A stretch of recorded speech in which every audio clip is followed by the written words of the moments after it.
මේ තියෙන්නේ සිවිල් නීතිය. මේ තියෙන්නේ අපරාධ නීතිය. මොකක්ද වෙනස?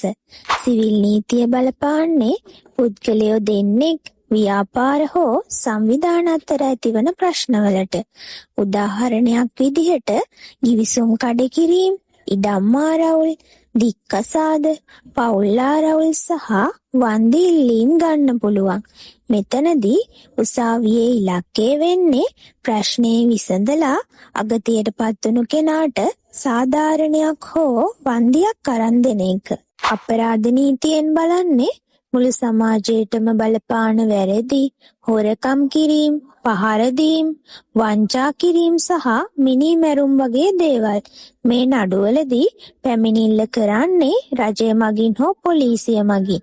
මෙතනදී උසාවියේ ප්‍රධාන අරමුණ වෙන්නේ පෙරදිකාරයා කවුද කියලා ඔප්පු කරලා ඒ කෙනාට දඩ ගැසීමක් හෝ හිර දඬුවමක් වගේ ලොකු දඬුවමක් දෙන එක.